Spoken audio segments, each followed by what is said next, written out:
निपट गए चुनाव, किसी की हुई पार नाव तो किसी ने फिर दिखाया ईवीएम पर दाव। बचपन में हम सबने खूब खेल खेले हैं और कई बार खेल हार जाने पर जीतने वाले पर चीटिंग करके जीतने का इल्जाम भी लगाते थे, क्योंकि हार पचा नहीं पाते थे। कुछ ऐसा ही हाल हमारे देश में हारी हुई पार्टियों के नेताओं और उन पार्टियों से जुड़ी आम जनता का भी है। जब हार सामने दिखती है तो हार का ठीकरा बेचारी ईवीएम मशीन पर फोड़ देते हैं। लेकिन सवाल ये है कि क्या ईवीएम के साथ छेड़छाड़ करना क्या वाकई ही मुमकिन है? क्या भारत में ईवीएम मशीनें हैक की जा सकती हैं?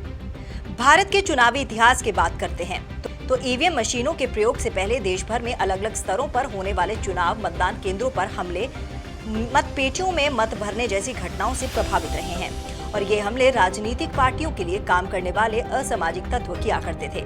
लेकिन नई सदी के आगमन के साथ ही चुनावों में ईवीएम मशीनों का प्रयोग शुरू होने के बाद ऐसी घटनाएं बीते दिनों की बात हो गई हैं। हालांकि समय समय पर इन मशीनों की प्रामाणिकता पर सवाल उठते रहे हैं। अक्सर चुनाव हारने वाली पार्टियां सवाल उठाती हैं कि इन मशीनों को हैक किया जा सकता है। हालांकि ईवीएम की सुरक्षा की बात की जाए तो इसे संदेह के दायरे से परे कहा जा सकता है। किसी भी मतदान स्थल पर पोलिंग के बाद ईवीएम को बॉक्स में रखा जाता है और फिर पूरे सुरक्षा दस्ते के साथ उन्हें स्ट्रांग रूम में रखा जाता है, जो पूरी तरह से सील होता है। स्ट्रांग रूम के दरवाजे सील किए जाते हैं, यहाँ तक कि रूम में यदि कोई विंडो होती है तो उससे भी सील कर दिया जाता है। आइए जानते हैं कैसे स्ट्रांग रूम में होती है ईवीएम की सुरक्षा।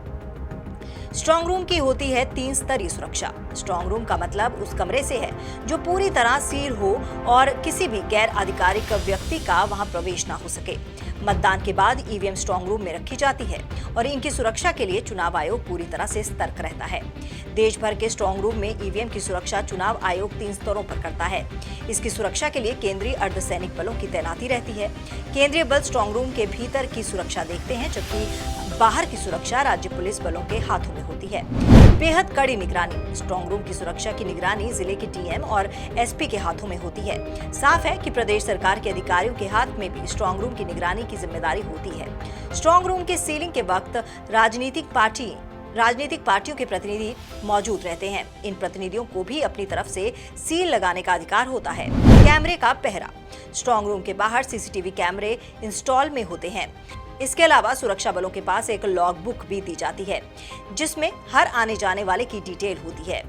यही नहीं, इन सबसे अलग प्रत्याशियों के एजेंट्स का भी जोरदार जमावड़ा हर स्ट्रांग रूम के बाहर होता है। तो कुल मिलाकर ये कहा जा सकता है कि ईवीएम को हैक करना लगभग नामुमकिन है। ये सिर्फ हारी पार्टियों की बौखलाहट मात्र है।